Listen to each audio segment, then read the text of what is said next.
Le président russe Vladimir Poutine s'entretiendra le 24 janvier avec le président de la transition du Tchad, Mahamat Idriss Déby, qui se rendra en visite officielle en Russie. C'est ce qu'a indiqué le service de presse du Kremlin. Il est prévu de discuter des perspectives de développement des relations russo-tchadiennes dans de divers domaines, ainsi que des dossiers régionaux et internationaux, apprend-on du communiqué. Après 2021, après la mort du maréchal Idriss Déby Itno, le conseil militaire de transition a pris le pouvoir.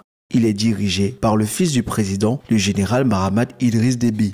Le 10 octobre 2022, ce dernier a pris ses fonctions de président du Tchad pour une période de transition. Première édition de la Journée nationale des mémorisations du Saint-Coran. C'était hier à Bamako. Il s'agit d'une compétition de lecture du livre saint initiée par l'Union des écoles et centres de mémorisation du Coran. Toutes les régions du pays étaient présentes ainsi que des délégations sous-régionales d'Ossé Baba Diarra.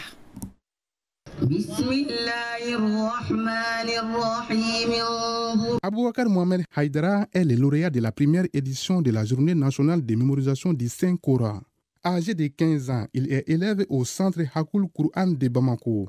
L'objectif pour les organisateurs, c'est de faire apprendre le Coran à plus d'1 million de personnes à travers le pays d'ici 2050. L'objectif principal de cet événement, c'est pour encourager les élèves qui sont dans les centres de mémorisation du Saint-Coran. Et c'est pour montrer les efforts des centres à la communauté malienne et à la communauté internationale. Car notre chère patrie est connue par la lecture du Coran depuis les temps de l'Empire du Ghana et l'Empire du Mali et de l'Empire du Songhai. De nos jours, le Mali compte plus de 370 écoles et centres de mémorisation du Saint-Coran et plus de 3000 élèves, filles et garçons, tous âges confondus, qui ont déjà mémorisé le Coran à travers ces écoles. On a fait une réunion pour partager le travail entre nous. On était 3 groupes. Le premier groupe pour poser les questions.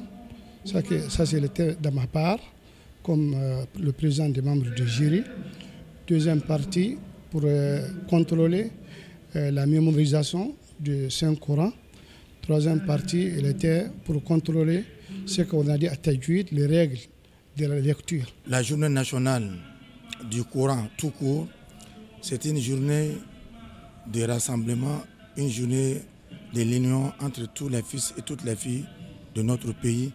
C'est une journée qui nous interpelle tous en tant que croyants pour dire qu'on doit être toujours unis autour de l'essentiel qui est le Mali, qui est notre pays. Pour récompenser les candidats, les 3 premiers ont reçu chacun un véhicule Toyota tout neuf, les 2 derniers d'un billet pour participer à la Umrah et beaucoup d'autres cadeaux pour les 5 finalistes.